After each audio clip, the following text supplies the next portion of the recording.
afternoon to all of us. Yes, my name is Othman Mujahid. They call me Dr. Othman. I'm an educationist. I used to teach at Wani University as the head of curriculum, instruction and education management. But before Wani, I spent so many years at the Kenya Institute of Curriculum Development as a curriculum specialist. One time I was also a principal of high school, like my friend. And I also was one time a principal of a teacher training college. So today I'm just here for only one reason. And the reason is to make sure I move you from where you are to where you're supposed to be. I strongly believe, including me, we are yet to be where we are meant to be. Because in life, becoming is better than being. Growth never stops with age. It only stops with death. And between the birth and death, between the B and D, in between there is a C. And that capital C is called choice. You are who you are, where you are, as a result of who you think you are. But first, allow me to take you through an activity, because I'm sure you've listened quite a lot of hard stuff, because when it comes to money, investment and loans and debts, those are really serious stuff. They are the major cause of a lot of stress we go through in our life. So can you stand? Hii ni Mombasa, karibuni Mombasa. Wanasema Mombasa raha. Wangapi wanakubali kwamba Mombasa ni raha? Mombasa ni raha? Mombasa ni raha? Sawa sawa. Ndio maana wanasema Mombasa anasa, ukija utapapaswa na ukilala utaposwa, na mambo ni sasa ama mwisho kila kitu utaposwa. Hiyo ni Kiswahili, isikushtue sana, si ndio? Sasa hapa Mombasa kuna tunda moja linaitwa coconut. Wangapi wameshakula dafu? Nani amekula madafu? Hayo maji ni mazuri sana, yanaongeza nguvu za kiume na nguvu za kike. Kwa hivyo usitoke Mombasa bila ya kukunywa dafu. I am sure the first day you arrive at home, things are going to be perfect, because the wife will not believe and the husband will not believe kwa sababu umekunywa madafu. Sasa nataka tuandike hiyo neno coconut kwa kutumia body yetu. Yeah, we write the word coconut using our body. C-O-C-O-N-U-T. Okay? Sasa tunaanza mkono wa kulia. Mkono wa kulia uko wapi? Bwana, wewe ni copycat bwana. Haya, tuanze mkono wa kulia. C, andika bwana. C, andika bwana. Andika bwana. Aha. O, C, wengine waandike bwana. C, andika. C, O, aha. U, N, N, umefika chini. N, shika vidole vyako. Umefika hapo ama kitabu inasumbua? Haya, N, U, T, coconut. Sasa tutafanya kwa haraka kidogo, si ndio? Haya, tuanze sasa. 1 2 3 start. C-O-C-O-N-U-T.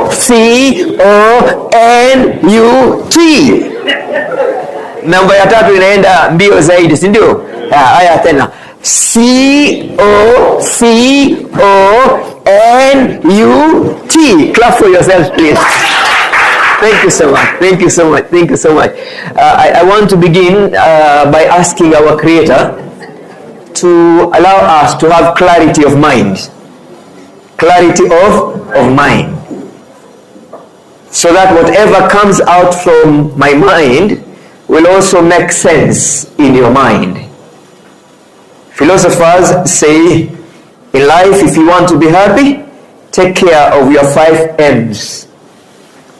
Take care of your 5 M's. The first M is your mind. It's like your garden. Whatever you plant, you will harvest. Whatever you put, you reap. Is the mind. Okay? With your thoughts, you can grow. And with your thoughts, you can destroy your life. If you can control your mind, you can control everything in your life. It is your psychology, which is supposed to be 70%. and biology, the body is only 30%. The second M is control your mouth, because when you open it, everybody gets to know the kind of a person that you are. So be careful of your mouth. This is one thing that can put all of us into the hellfire of the Almighty, our Creator. So be careful of what you say, even to your own self. Words are magic. Ni uchawi. Yanaweza, hiyo maneno inaweza kukuroga ikiwa imetoka kwako, ametoka kwa mtu mwingine. Na ndio maana Mwenyezi Mungu aliumba mwanadamu na akili 3, na kila akili imelindwa na vitu viwili ili kusudi isiharibiwe. Akili ya kwanza ni akili yenyewe, iko kwa kichwa, imekuwa guarded na 2 ears, si ndio? So you have to be careful of who you listen to. There are some people who can speak you out of your life plans. They can scare you. They can make you remain where you are forever. Okay, because who you surround yourself with is the person that you become. If the friends you have, 5 of them are fools, I'm afraid you are fool number 6. Just read it there. Okay, so be careful of who you listen to. And then the other brain is in between the breast, the ribs. Be careful of who you hug. Kwa sababu wewe mwenyewe moyo wako uko upande wa kushoto, lakini ukihug mtu mwingine moyo wake utakuwa upande wa kulia, na upande wa kulia una nguvu kuliko wa kushoto. The person you hug determines how far you go. So be careful. Don't open your heart to everybody else. Because there are some people that don't fit to settle in your heart. Number 3, I don't want to say this because of the manners that I have. There is something between our legs that is very sensitive. When it is active, this one goes dead and this one becomes passive. So you mmenielewa? As hiyo kitu, you have to be careful who you open your legs to, because he can either or she can either destroy you or she can give you the good direction of your life.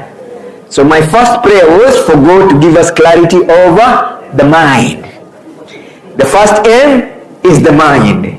The second M is the mouth. The third M is your mood.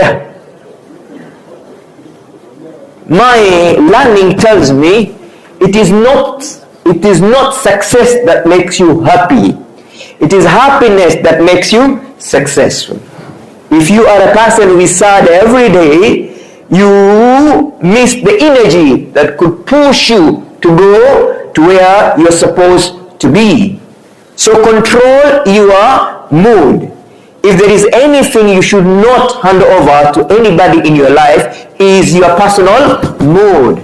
Don't allow your happiness to be in the hands of another person. You must control your own happiness, because the moment you lose it, no matter how rich you are, you can't buy it from any supermarket. It's gone, it's gone. And if your life is not embedded with happiness, then why are you living? Life becomes meaningless without being happy. Are we together? Yes. The second prayer I want to say today, here and now, which are all the best times for us and the best place for us, is be careful. Whatever your heart holds determines how you act. Take care of the mind, because your mind affects the way you feel. Take care of the way you feel, because the way you feel affects the way you act. Be careful of your action, because your action takes you to your destiny. You are who you are as a result of who you think you are. You want your life to change from where it is to where it's supposed to be. First, change your own self. Are we together? Now, with that, I want us to go through the 15 laws of self-improvement. The laws that you can use to improve yourself and move from where you are to where you're supposed to be. But then, when the principal was talking, he kind of urged all of us to relax. What does it mean to relax? How do you rest before you have become your best? How do you rest? when you know you have not become your best. So when you are relaxing, it means you need to use this moment to rejuvenate yourself. To rejuvenate yourself. If you came here as a caterpillar, make sure you live here when you are a butterfly, enjoying your freedom, flying everywhere and settling on nice flowers. That's one thing you must do. As you are spending your time here and relaxing, the hour of relax should tell you, should help you, should encourage you to rejuvenate yourself. They say be like the river. You can never touch it twice because the water is moving. And every river, wherever it begins, it will always end at the sea. But you can never end at the sea which is not there, and which you cannot see, and which you don't have. So be like the river. It could reach at a stage where it is now exhausted, but the moment it arrives at a ditch, it becomes a waterfall again. It becomes young again.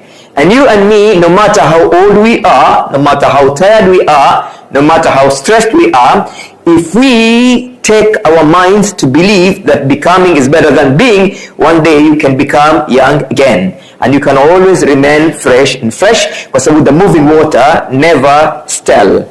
But a water that is stagnant smells very bad. And when a human being stops to grow, then you will also smell very bad. But for you to grow, you must know. Because if you don't know, you go so low. And when you are so low, you have nothing to show. And when the wind blows, you will never grow because you don't know. So get busy knowing. I don't know if you're there with me. Get busy knowing. What should you know? Know everything you need to know in order to be better than the person that you are today. Because I want to tell all of us, we are not yet there. That means there is always more and more room for improvement. So let's keep on improving. You know, there are 8 Japanese principles that are always very good for personal improvement. Principle number 1 of Japanese is called Ikigai. Ikigai. Ikigai. Ikigai is translated to mean have a purpose in life. Know the reason why you live. Know the reason why you do what you do. Know the reason why you must move from where you are to where you're supposed to be. Because the purpose of living is living a purposeful life. And the meaning of life is living meaningful. You must always know the reason why you do whatever you do. If you know the why, W number 1, the what, W number 2, becomes easy for you. And the when becomes automatic. Those are the triangle of W's in life. The why, the what, and the when. When you know the why, the what becomes easy, and the when becomes automatic. Can you repeat this after me, please? Let me take you back to class. Say, if you know the reason why, and the why can make you cry, you will always fly, even if you must die. But at the end of the day, you will go above the sky because you know the reason why. But that why has to be very compelling. Something that makes you uncomfortable with the person that you are. Because philosophy says you can never change until you hate the person that you are. Comfort is the greatest enemy for our growth and development. Don't be comfortable with the little that you have when God created you to have much more in your life. After all, He created us in His own image, and God is almighty. You cannot play it small. It's not interesting to be a small man in life. You have to struggle until you are visible and you feel like, yes, I am now ready to die. Professors who specializes on deathbed research have communicated that the only thing that many people regret when they are dying is they had time to become better, but they did not. They could become millionaires, but they died poor. They could become professors, but they were okay with 1 degree. They could become leaders, but they were so scared. They could make a lot of wealth, but they were not willing to take risk. And that is why Dr. Mandu says the richest place in the world is not the oil fields of Iraq, not the diamond fields of South Africa. The richest place in the world is the graveyard. Because majority of us will die before we become the best that we can be. Now say this after me, please. Say good. Good. Good. Better. Best. Don't let it rest until your good becomes better and your better becomes best. You were not born to be the least. You were born to be the first. You must beat the rest because you are the best. Now I want you to tell yourself you are the best 10 times. 1, 2, 3, start. I am the best. I am the best. I am the best. I am the best. I am the best. I am the best. I am the best. I'm the best. I'm the best. I am the best. Now the moment you tell yourself you are the best, you will have to do everything that it takes for you to become the best. Don't accept to be the least. Time is full of opportunity. There's something I've left behind? Yes. You say that. Relax, yes. Rejuvenate. Okay. E. Thank you, my friend. Relax is first. Rejuvenate. E is engage. Establish network. Because your network is your net worth. You become in life who you know. So if your business is to know poor people, be prepared to die poor. Because they cannot make you rich. They can't even give you a loan of 1,000 bob. The only thing they do is to ask you for M-Pesa. And they have no ability sometimes even to return that M-Pesa. And therefore it is good to balance. If 10 are poor, 20 are rich. So that they can be able, at least you don't have to go to IBM. They can give you a small capital to start a business. If who you know are all small people, pigeons, who are cowards and scared of flying high, man, you will remain a dwarf for the rest of your life. You have to learn to interact with eagles, isn't it? Yes. So that you can soar higher and higher. Because the higher you go, the cooler it becomes. Relax. Engage is E. L, learn to overcome your limitation. Problems are part of life. There is nobody in this world who is minus problem. Everybody has a problem. But the wise thing to do is to learn how to live without a problem. Amna ndugu zangu kufuli ambayo haina funguo. Kufuli inaitwa kufuli kwa sababu iko na funguo. Kama haina kufunguo haitaitwa kufuli. Lakini sikiliza hii. Kama wewe sasa ni paka na unataka kuwa simba, kwanza lazima uache kula panya. Kwa sababu simba hakuli panya. Wewe lazima ukitaka kuwa simba ufanye yale mambo yanafanywa na simba. When you play it small in life, you will always remain small. So think big and become important.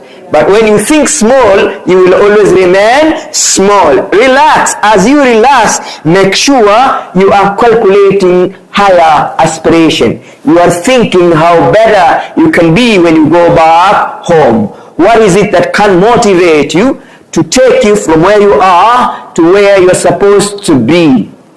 Can I teach you some Kiswahili, please? Yes. Sema kila jambo kwa jambole, wakati kwa wakatile, mtu ni kwa mtule, usibaki nyuma kwa kuwa mshenzi, hakikisha umesonga mbele. Hakikisha umeenda mbele. Hapa chini watu wapumbavu wamejaa tele. Wewe ni mtu mzuri, fanya bidii ufikie kilele. Hata kama ni polepole, siku moja lazima ukuwe mtu mteule. Simunipigie makofi basi. That's very important at the end of the day to realize that everything is within our control, and with the blessings of God, nothing is difficult in this world. Nothing is impossible. You can get anything you want. You can grow to any extent you wish to grow if you believe in you and you believe in your Creator. What the mind can conceive and the heart believes, you will always achieve. That is what Napoleon Hill said. You just need to see the picture of where you will be 10 years from today, and then fall in love with that picture and do whatever it takes, and believe me, your life will have great features as you grow to become the best person you want to be. Relax, X. If you want to be an extraordinary human being, you must be willing to go on the extra mile. You must be ready to do the extras. If you do what everybody else is doing, you will become just like everybody else. If you want to have tomorrow what others will not have, you must do today what others are not doing. Don't worry about yesterday. Don't stress yourself about yesterday, because yesterday is history. Tomorrow is mystery. But today is a gift. That's why in English we call it present tense. It is what you do today that will improve your tomorrow. If you let your today go to waste, don't prepare for any tomorrow, because you will have no tomorrow. Tomorrow is prepared today. Whatever you do now will determine how far you will go and how great your future will be. And the best way of predicting our future is to create it ourselves and then tell God, this is the future I want to celebrate as I am growing, becoming an asset and not a liability. As I am growing, become celebrating my life and not regretting it. Are we together? So let me go back to those principles of the Japanese. I said the first one was ikigai. Know the reason why you are who you are and where far you want to go. Know the purpose of your living. The moment you know that, everything else becomes easy. But if you don't know where you're going, there is no way you can reach there. You will always get lost. You can never hit a target that you cannot see, and you will never see a target which you don't have. So always be a goal-oriented human being. Be a goal-oriented, those daily goals, weekly goals, monthly goals, yearly goals, and then life goals. As you came to this world, you came crying, and others were busy celebrating that you have arrived. They had no idea how sad you were feeling. But as you live and die, at the point where you're dying now, you should smile and allow others to do a lot of crying. And that means you will celebrate your life. Ladies and gentlemen, brothers and sisters in humanity, there are 15 laws if you and me follow. Before I go to that, I say number 2, the principle of Japanese is the principle of Kaizen. K-A-I-Z-E-N. Kaizen. This philosophy is a philosophy of daily improvement, becoming better and better and better and better until you become an asset of your own life. This is called the principle of Kaizen. That means always have check and balances on how you are growing so that you see the improvement, because accomplishments are the reasons why we become motivated and maintain discipline to continue doing whatever we are doing. If you cannot see progress, if you cannot see improvement, if you cannot see accomplishment, the chances are you'll get discouraged and you will never continue with the struggle that you have to go through in your life. They say the meaning of life is struggling so hard to keep death away from you. Now, this is not just a physical death. It's a death of the mind, the death of the heart, the death of socialization, and the death of you not actualizing your growth and development. Number 3 principle that the Japanese use in order to grow and become who they have become in the world today is the principle they call Shoshin. S-H-O-S-H-I-N. Shoshin. That means always always begin with the mind of a child. Be curious. Make sure you struggle to know everything you must know in order to become the best version of yourself. The best version of yourself. This principle is called Shoshin. Are you where you are worried about how you can go to the next level? Always don't be the best person you want to be. Again, number 4 is a principle of Hari Hashi Bu. Hari Hashi Bu. Hari Hashi Bu. Can you say that? Hari Hashi Bu. Again, Hari Hashi Bu. What does Hari Hashi Bu means in Japanese? It says always take 100% responsibility of your own life. That means be a driver of your own life. Don't allow us to sit. Don't allow anybody to sit on the steering of your life. If you wait for other people to do what is good for you, you might wait for too long. But when you take that 100% responsibility, when you are wrong, you admit you are wrong, and when you are right, you celebrate your right, and always improving and correcting yourself so that finally you polish from being a stone and you become a diamond. At the end of the day, whatever we do, wherever we go, and whoever we connect with, calculate and accumulate in making us the people who we should be in our own lives. Brothers and sisters in humanity, number 5 is Shirin Yoku. Shirin Yoku. Shirin, just the way I'm pronouncing it, that's how you should write. Shirin Yoku. Shirin Yoku. What does this philosophy mean in Japanese? It means enjoy your life. You only live once. Enjoy the nature. Enjoy your life. No matter how hard things are. No matter how complicated life is. No matter how complex your problems are. Don't give up on your life. Learn to separate problems from your life. Learn to manage your stress levels, but still be happy with your own life. Remember, hata Musa alikuwa na shida nyingi sana. Remember, hata Yusuf alikuwa na misukosuko mingi sana. Alichukiwa na ndugu zake, akawekwa kwa kisima, akauzwa kama mtumwa, akapata matatizo mingi sana, lakini mwishowe alikuwa mfalme wa Misri. Si ndio? Na wewe hata ile shida unapitia sahihi, ile matatizo unapitia sahihi, yale madeni uko nayo sahihi, yule bibi amekukataa sahihi, yule bwana amekutoroka sahihi, let them go. There is more to enjoy in life than being attached to one single individual who is even a fool because he's left a very important person like you. And the one wanasema life is lived with 4 L's. L, 4 L. You live, don't survive. Live sir. Live. My friend, don't continue eating suguma kila siku. At least kula kakuku siku nyingine. Live.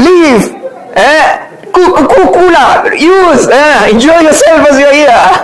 You don't know when your visa will expire. You know what I'm talking about? It could be tonight. You know what I mean? It could be tomorrow. So every moment must be a moment for celebrating your life. So live. And living means you have choices in your life. You have choices in your life. You don't have to eat what you don't like because your pockets are empty. Make sure you have mechanism that will make you celebrate the little that you have. Sometimes it's not how much you have. It is how well you spend the little that you have earned. Are you getting my point? That's clear. L number 2, learn. There is no journey that is a better journey than the journey of discovering how better you can be in your own life. My friend, forget being a lizard, start becoming a crocodile. Then forget being a rat, start becoming an elephant. Grow up and become the person that you are so proud of. somebody that amazes you, surprises you. You become a miracle of your own life, because where you come from and where you have reached is uncomparable. Nobody thought you'll be the person you have become today. So learn. Knowledge is power. When you learn, you earn. When you read, you lead. Be the best version of your own self. Then L number 3, love. My friend, and the best person you should love, number 1 person you should love is your own self, because you cannot give other people what you don't have. If you don't love you, you can never love anybody else. As you walk through the beaches of Mombasa, you should write the name of the one who is special in your life.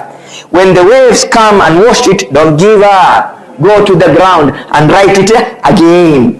When the rains fall and clear it, never give up. Go to the grasses and write it again. When the cows of Mombasa comes and eat it, now decide to write it in your heart, and no one can be able to rub it. It will be there. So at the end of the day, when you know what is important and what is special for you, hold on to it and make sure it rejuvenates you and it radiates the happiness that you're supposed to enjoy in your life. Live, learn, love, and then leave legacy. What you do to you goes with you into your grave, man. You understand what I mean? Whatever you do with you goes with you. But what you do to others, my friend, remains long after you are gone.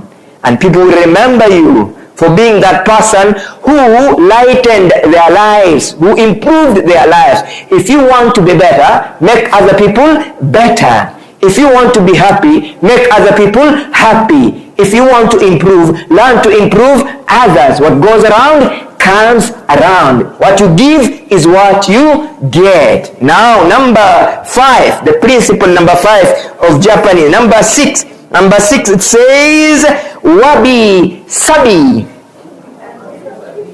Wabi sabi. Somebody's good. Wabi sabi. Wabi sabi. Wabi sabi. Don't think of perfection. There is no perfection in humanity. Everybody makes a mistake.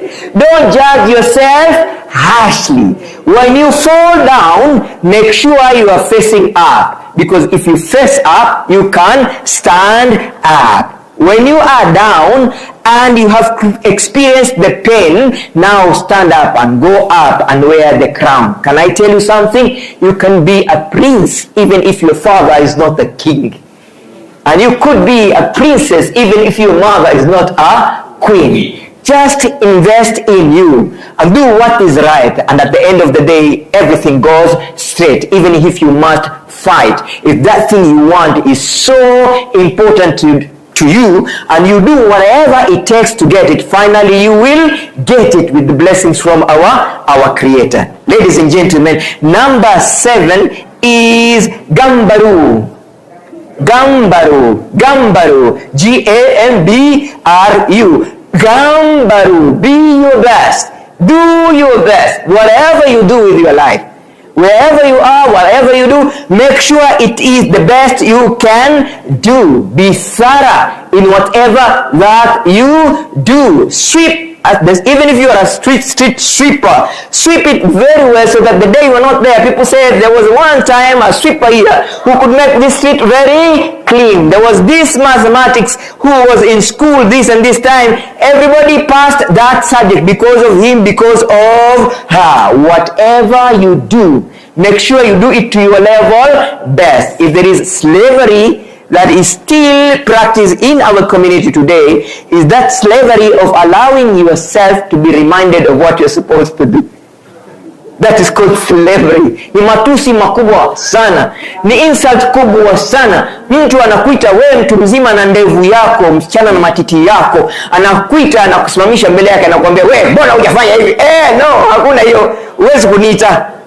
I don't know if you're understanding me. Na kama hutaki kuitwa, then whatever you do, do it at your best. Do it at your best. Don't let it rest until you become the best, because of course you are the best. Hebu niwafundishe Kiswahili kidogo. Sawa sawa. Sema usijidai kwa umbo. Maumbile sote sawa. nyusi na nywele ni pambo,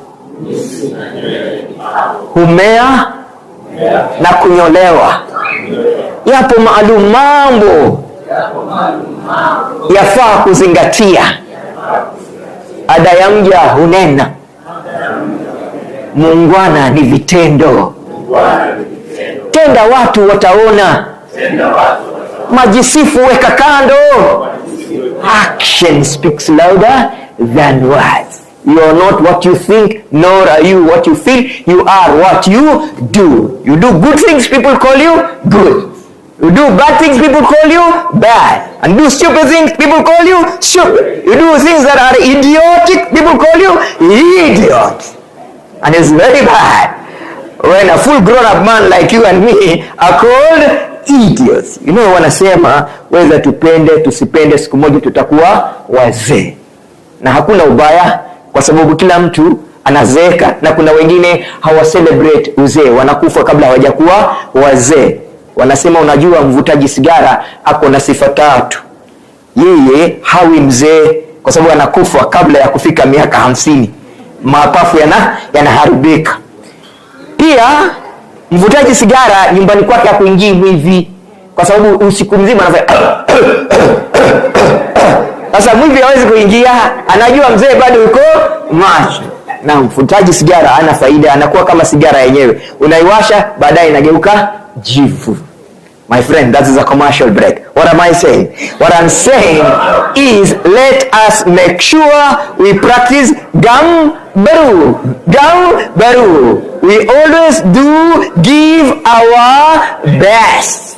Give our best. Wanasema, Les Brown says, live full and die empty. Hiyo mathematics Mungu alikupa, haitakikani kaburini, inatakikana shuleni. Hiyo chemistry ambayo Mungu amekubariki nayo inataka ifundishwe shuleni. Haitaki kufe nayo uingie kaburini. Yule malaika wa kaburi atakuuliza mambo ya chemistry, atakuuliza vipi unifundisha hiyo chemistry vizuri. However, whatever you do, do it to your level best, and don't do it for anybody. Do it for your own self. The day you start working for you is the day you become your own employer.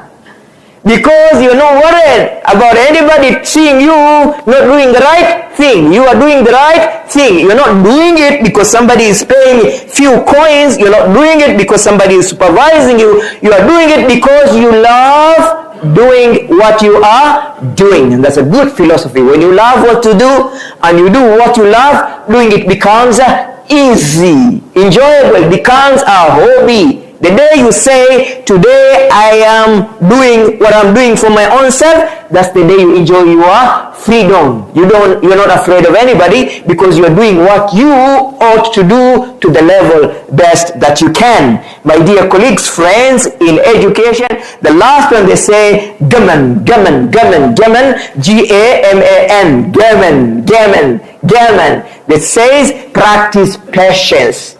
Practice patience, because patience is diamond.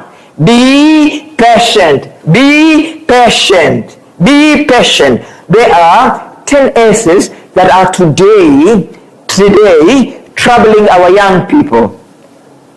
10 S's that are really the reasons why majority of young people don't do well in life. The first S is sleep. I don't know if you have discovered. Young people love sleeping. Oh my God.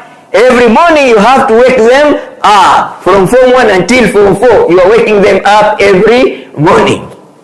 Hawazoi. Na wakienda kwa holiday kama sahi, oh my God, they are busy sleeping. S number 2 is shortcut. They don't want to go all the way. They want to go the shortest way possible. Everything is about doing it now. Quick gratification. Wanting it now. I can't wait. No patience. As they are struggling with their studies, they are already imagining the car they will drive, the house they will live, and the woman they will marry, and things like that. And then you wonder, it takes time. Growth takes time. But you know the beauty of growth, if you survive the life in the womb of your mother, and you survive the journey of getting out of that womb, you can survive any other journey. Because it's not easy. Some people lose their life inside there. I don't know. I don't think everybody remembers how we lived there, but I want to imagine it's very comfortable. With all those smells that are there, God knows better, right? But still we survived, you and me, isn't it? Yes, and then that process, man, push. Mama wengine wanashindwa kupush. And I want you to write down the word push. What is this push? That the nurses tell our mothers in the hospital, push. And they say it becomes easier when the husband is there and anapapasa kichwa huku nyuma. Usikae huku utapoteza appetite ya hiyo mambo. Usikae huku ule mbele, unakaa huku nyuma. Unashika kichwa. Lakini kama bibi yako ako kwa leba ati unakuwa mzuri sana, wewe ndio utataka kushikia maguu. Utalose appetite. What happens there only God knows. Sijui unanielewa?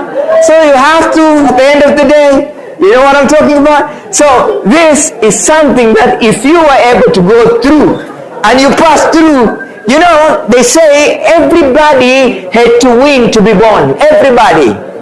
Nobody came to this world as a loser. Everybody had to win to be born. And the biology teachers will prove me right.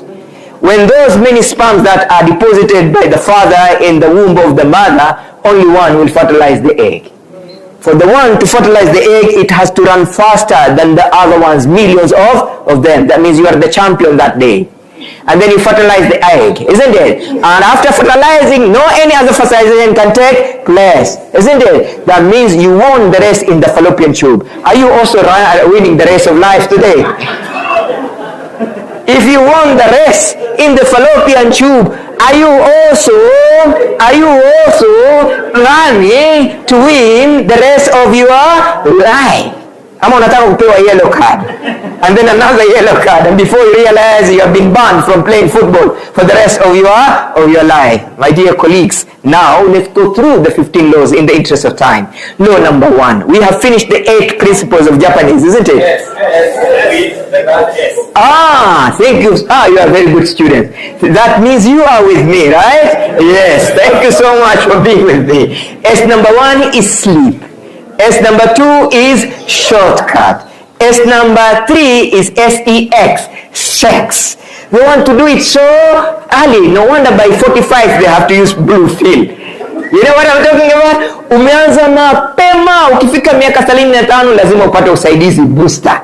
Si ndio? Kwa sababu ulianza kukula mapema, appetite ikaisha. Sasa lazima unaenda. By the way, when you go back, make an effort of being on a pharmacy between 6 to 8 p.m. That's the moment when many young people go to the pharmacies. What are they going to buy? What do you think they're going to buy there?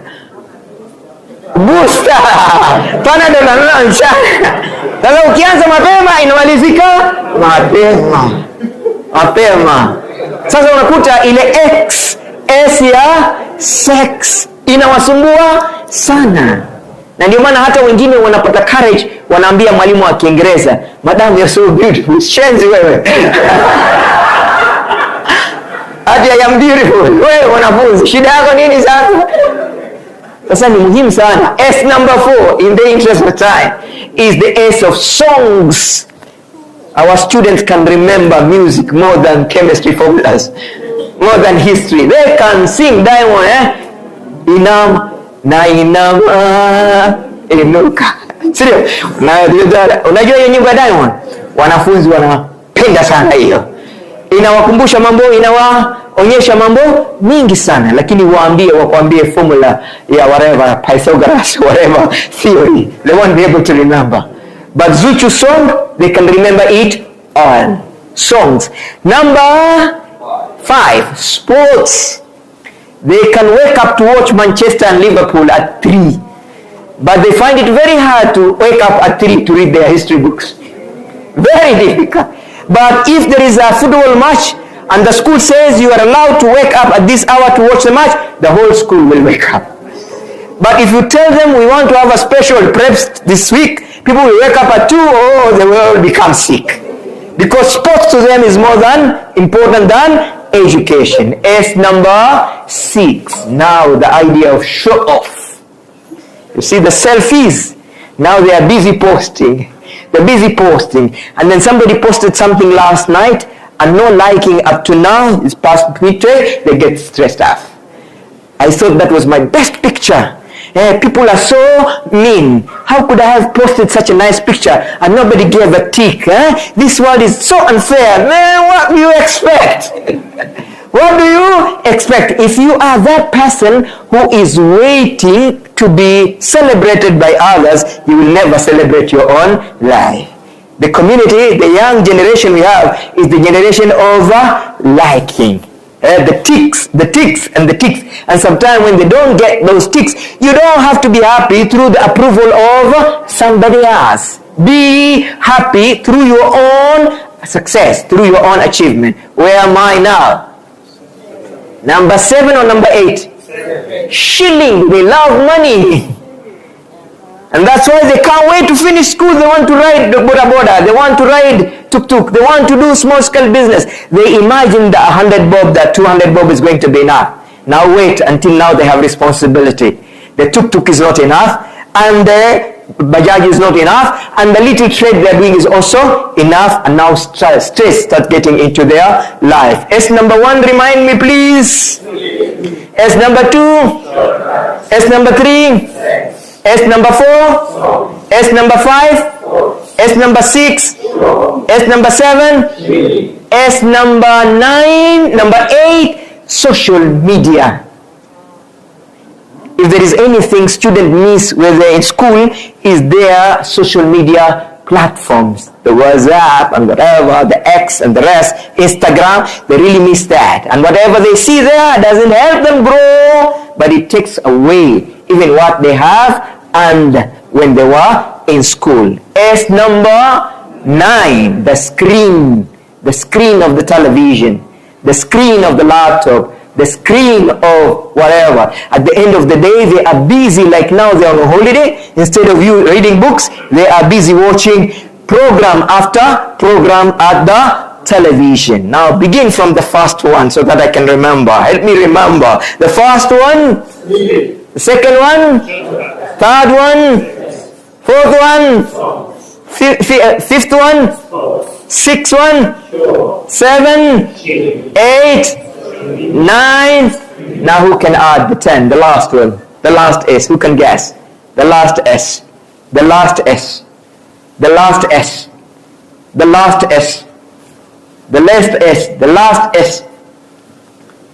The last S. The last S. Selfishness. It's hard. And remember, nobody succeeds alone.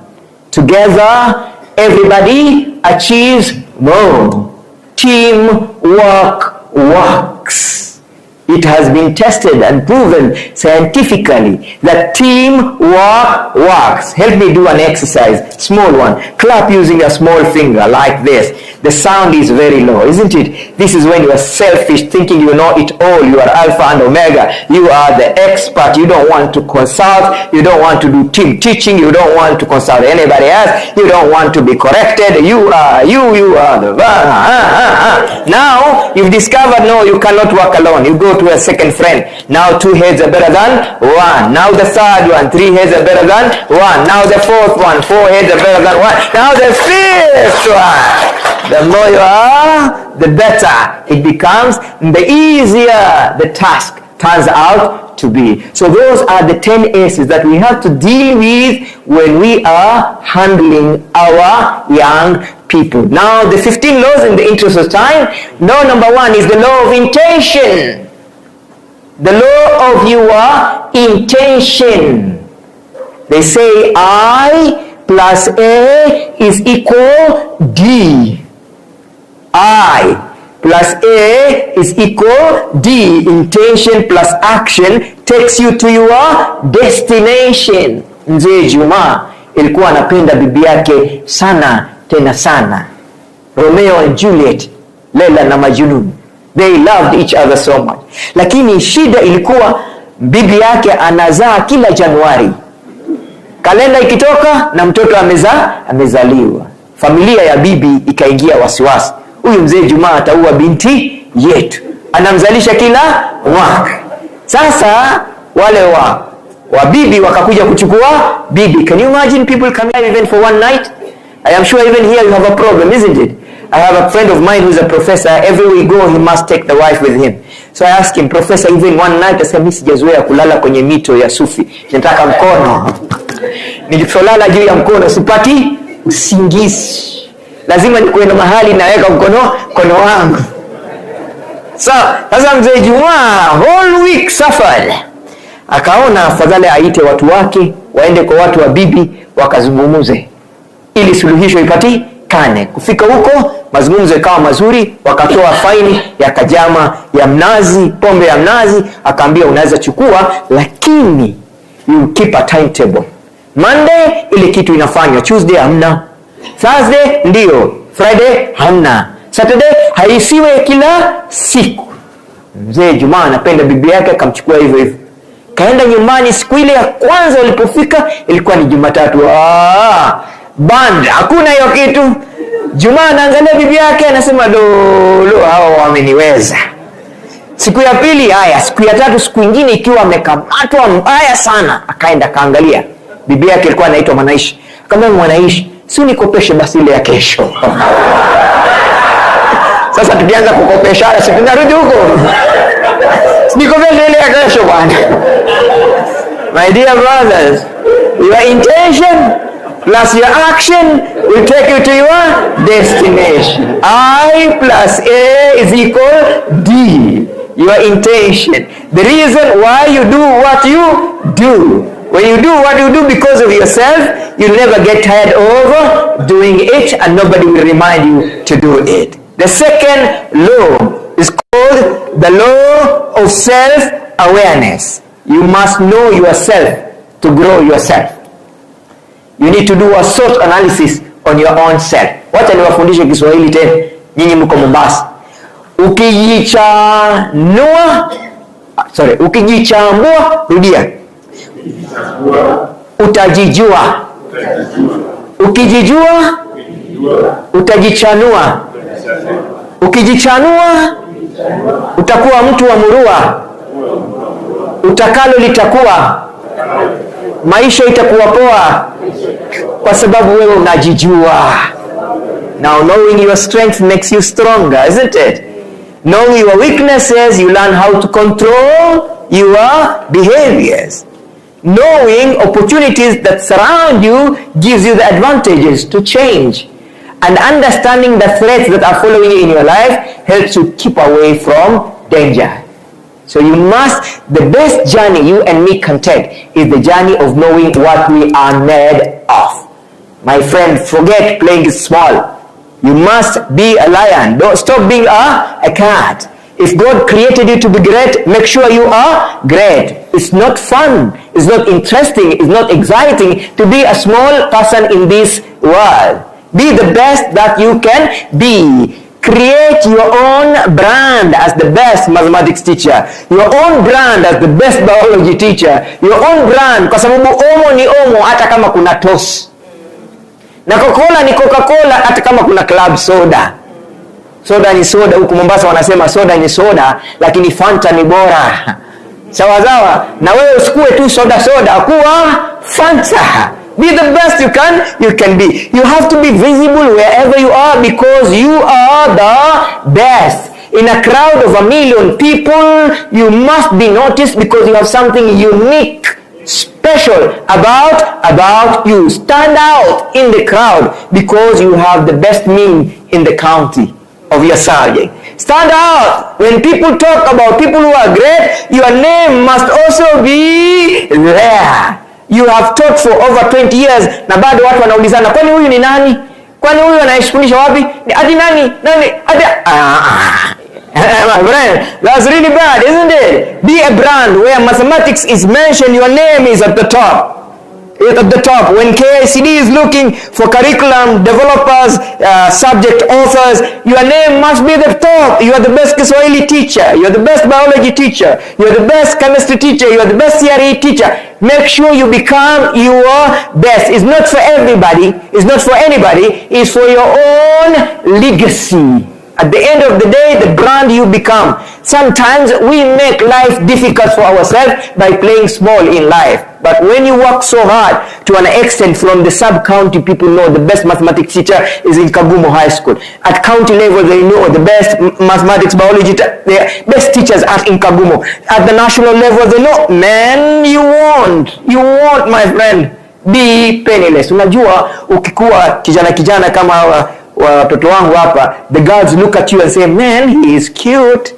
He has a very nice face, man, gorgeous. Lakini ukifika umri wangu wanasema he's rich. Sura haisaidii tena. Haisaidii tena. It is temporary, isn't it? The best enemy of good looks is age. With time unaanza kukua my friend, unataka panel beating. Imeharibika, mambo imeharibika. Na ndio maana wanasema you cannot help to be old, you will be old, but don't be old and stupid.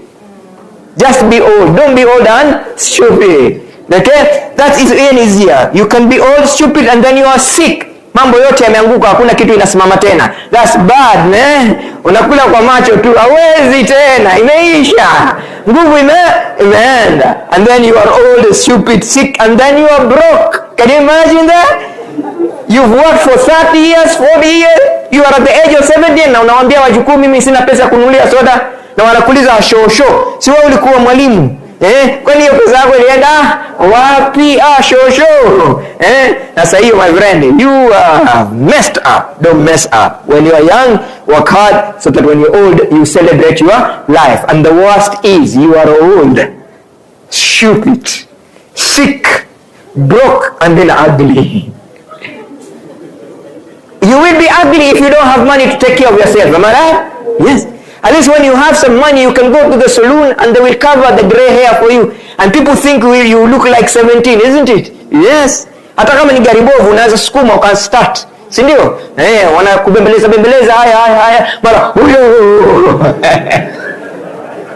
My friends, know yourself to grow up yourself. Number 3, the law of the mirror. What do you see when you stand in front of a mirror? A great teacher or a mediocre teacher? What do you see? In the morning when you stand in front of what does the mirror tell you? What does it tell you? You are on your way to greatness, or you are busy destroying your career, your profession, your life, and your time. It's very important. The mirror, the law of the mirror. The person you are seeing every time you brush your teeth should be somebody that makes you happy. You should never be old chronologically only. You have to also be old economically, socially, spiritually. Be holistic in your growth and development. Ati mimi ni miaka 60. Na bank account yako ina miaka 60 pia. Inaanza mwaka wa kwanza. Sawa. Na network yako ni ya mtu wa miaka 60. Oh my friend. Na elimu yako ni ya mtu wa miaka 60. Na wanafunzi wako wangapi wamekuwa madaktari, wamekuwa. My friend, you have to be very careful of what you do today, because what you do today will affect you tomorrow. Definitely. My dear brothers and sisters, in the interest of time, is the law of consistency is more important than intensity. Consistency. Repetition is the best way of learning. Repetition is the gateway of becoming better and better every day. If you do whatever you're doing it very well every day, you become an expert of that particular thing. You don't grow to become a guru of what you do by doing it only once. Intensity is not as powerful as consistency. Njia inayopitiwa kila siku haimei nyasi. Na kile kitu kizuri unakifanya kila siku, mwisho inakuwa ni tabia yako. Success is not a destination. Success is a process of habituation, observation, imitation, repetition, and habituation. What you do describes the person that you are. Make sure you write a good description of your own self so that you become the best brand of your own life. Again, number 5 is the law of reflection. You pause sometimes and you ask yourself, is what I am doing today going to make me a good person tomorrow? Is the way I teach today now, will my student get A's? Is whatever time I'm investing in the performance of my student, will it yield some good returns, you have to pause sometimes and ask yourself, am I really taking good care of my health? Am I really taking good care of my money? Am I really taking good care? Did I finish the 5 M's, by the way? No, now I have remembered. I said mind, mouth, mood, your movement, where you go. Number 4, your movement, where you go. Where do you go? And the last M is the M of money. How are you earning it and how are you spending it? My philosophy tells me what you earn is not really the issue. The issue is how you spend what you earn. We have nursery school teachers who are landladies and landlords, and we have university professors who are still living at the staff quarter in Nairobi University, idiots. How can you teach for all those years and you're still staying in the staff quarters? There has to be some movement, progress, kaizen, isn't it? Yeah. So it's not how much you are earning, it's how well are you spending what you earn. The regional manager was here describing how you can distribute. The law, Pareto principle says 10, 80, 10. Isn't it? 10 is not for you, give it away. 80, plan for your own growth and development, and then the next 10 is for the bank. Keep it for tomorrow. Because tomorrow determines what you do today. So reflect. Take time to think. Are you really at the level where you want to be in order to celebrate your life? There are those teachers who, when they walk around in the village, everybody is greeting. And there are those teachers, when they walk around their village, people hide their wives. Did you get me? Yeah, so they hide their husbands. These are people who are taking away other people's rights and whatever. So your image is crucial. When you're out there, what do people see? See. Again, another set of 10 C's. Mwalimu, allow me to say this. I will finish very soon. Your self-image, your self-esteem, your self-discipline, your self-control, your self-restraint, self-accountability, self-drive, self-consciousness, self-appreciation, and self-piety. These 10 C's, when you add them up, they make you almost go to the level of the angels. Because you won't be somebody who is doing things that will tarnish you as a person and tarnish the work that you do. Are we together? Say yes. My friend, we go to number 6 is the law of environment. I am almost there. Law of environment. Remember, nature is stronger than nature. Ujileavyo ndivyo ukuavyo.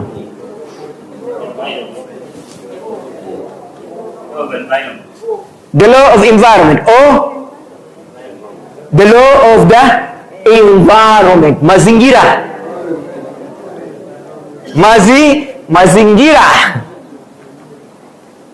Mazingira. This means your circle of socialization, the circle of concern, and the inner circle of connection. Who are you connecting with? Are your friends adding value on you to become the best person you can be tomorrow? Because they say value is more important than volume. It's not about how many people you know, is what quality of people do you know? What quality of people do you know? So the law of socialization, the law of connecting with the right people so that they can give you a boost to reach the level you want to reach. Again, my dear colleagues, number 7 is the law of design. Preparation prevents you from poor performance. 5 P's. Preparation prevents you from poor performance. When you fail to plan, you have planned to fail. At the end of the day, nothing happens by accident. Nothing. Everything happens by design. You have to be very careful of what you do, because what you do describes the person that you are becoming in your life. Again, law number 8 is the law of the pain. No gain without pain. You have to work hard today so that tomorrow you can have everything that you want. You have to cultivate the land today so that you can harvest the product tomorrow. You have to be ready. You have to be ready to go through that hardship, that the way the caterpillar will go through that process of becoming a butterfly is not easy, it's painful. But at the end of the day, after that process, they fly and enjoy freedom. I have a PhD in early childhood education. I have 2 PhDs. The early childhood education, I was doing research in Mombasa General Hospital, how babies arrive to this world. And when I was seated in that labor room, some babies, when they arrive, they make a lot of noise. There are some who will just cry once. Imeisha. Kuna wengine hawalii kabisa. Unamwona yule midwife anapiga yeye, anafanya hivi, anafanya hivi. Mara mwisho ana kidogo tu. Sasa nikauliza huyo mama, kwa nini yule wa kwanza alipiga kelele sana mpaka the whole hospital knew that there was a new born baby, there's a new birth. Akasema wewe Mujahid, mimi nifikia wewe umesoma, kumbe hata hujasoma vizuri. Mama alienda akapiga vikali, vikafika hapa. Alafu na baba na yeye akaenda akapiga vikali hapa, baba kali, mama kali, alafu mtoto akapatikana. Huyo mtoto tayari amepata vikali kwa matumbo. Akitoka unafikiri anakuwa vipi? So sometimes you have to be very careful. It doesn't end with you. It goes also with your children. Your children, there are some of our children who are not proud of us. Do you know that? They're not. They're not. They celebrate other people's dads.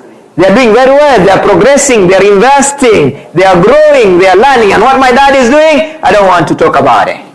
You know what I'm talking about? So whatever you do with you doesn't stop with you. It can go through the entire family. Again, my dear colleagues, brothers and sisters, again, the law of number 9 is the law of the ladder.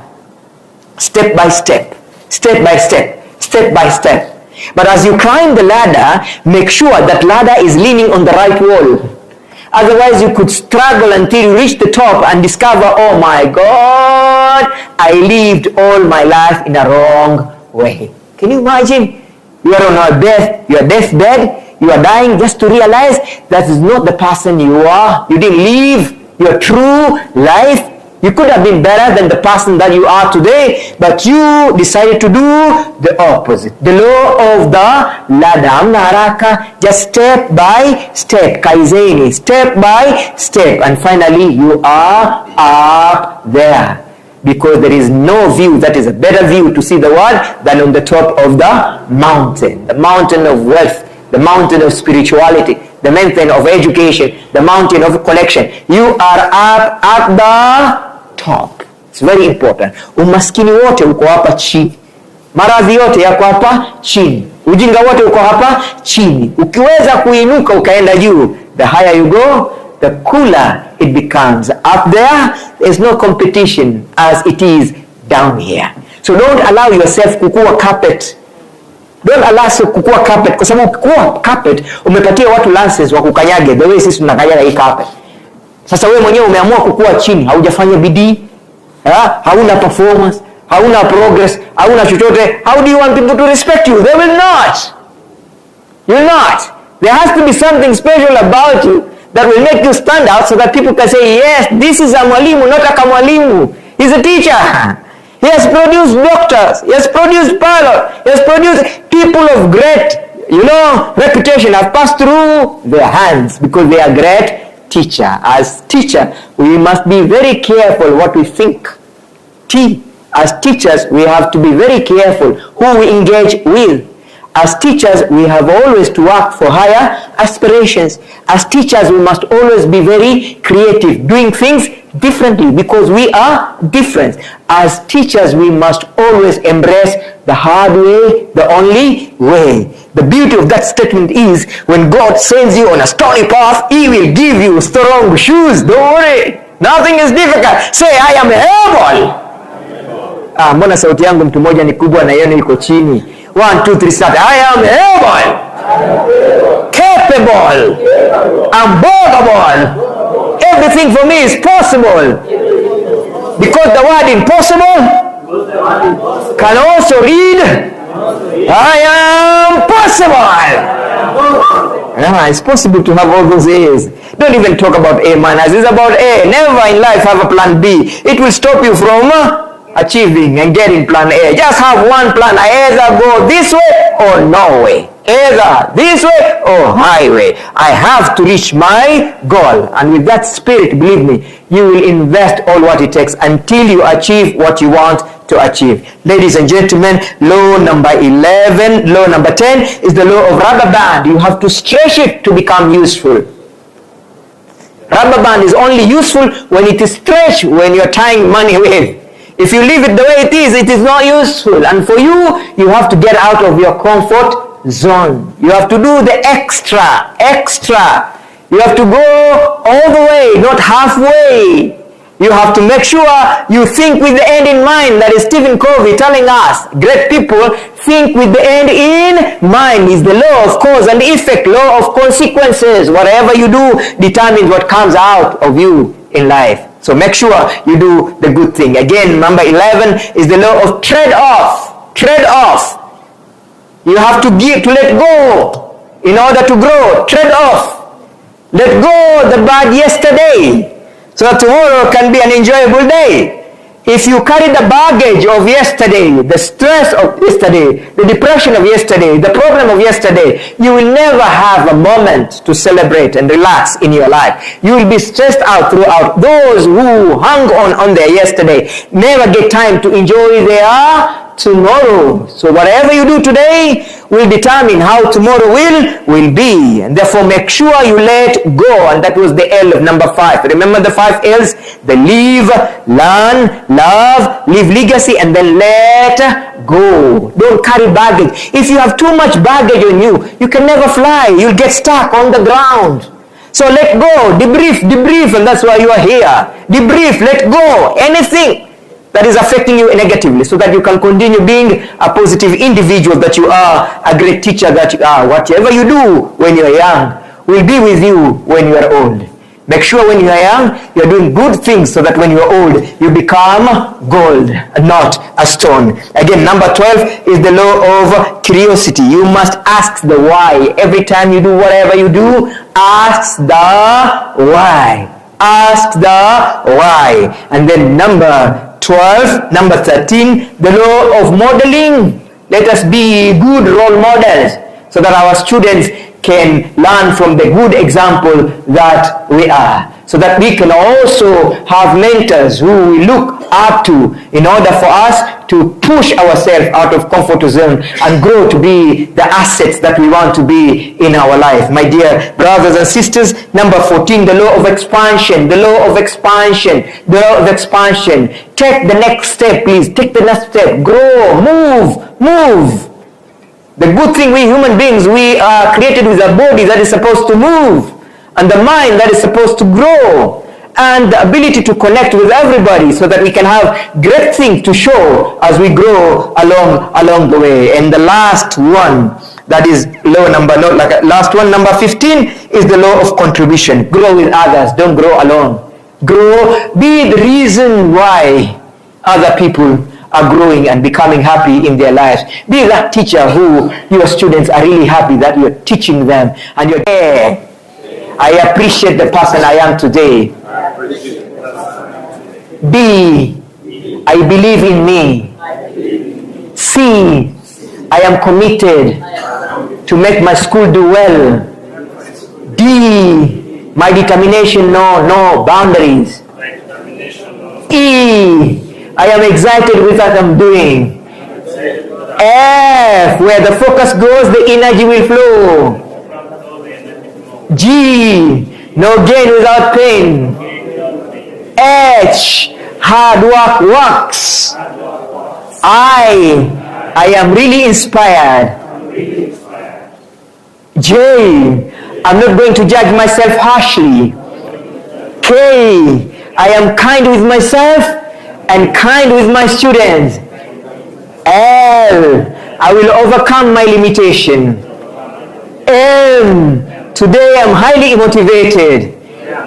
N, I will never ever give up. O, I am optimistic. I know, yes, I can. Yes, I will. And yes, I must. P, perception plus persistence increases your productivity. Q, only quality grades in my subject. S, I am willing to sacrifice my today for my better tomorrow. T, time is of essence in my work. Therefore, I will always be timely and make my learning relevant. U, I will unleash my hidden potentials so that my students can see I am always becoming better and better in order for them also to become better in their performance. X, I will go an extra mile to make sure I achieve the desired results in my school. Y, I am yearning for more. Whatever I am achieving today can be improved to be better tomorrow. The work, W, the work I am doing today will be worth it tomorrow. Z, I will maintain the zeal and the energy to make sure I don't get tired until I achieve what I want to achieve in my life. Say today. Today is a great day. Today is a great day. Dr. Mujahid has spoken to us, and we are now more than convinced. Go east, go west. Kagumo is the best. I am the best. And I am now making a confession. Now raise up your right hand, please. I am now making a confession. My mind is alert, thinking about my students. My heart is now stable. I have fallen in love with good performance. And my body, now the two hands, and my body, and my body, and my body is now highly energized. Is now highly energized. I am going to work hard. Work hard. Hard. Hard. Hard. Hard. Hard. Hard. Hard. Hard. Hard. Hard. Hard. Hard. Hard. Hard. Hard. Until I succeed. Thank you. God bless you. Thank you. Thank you.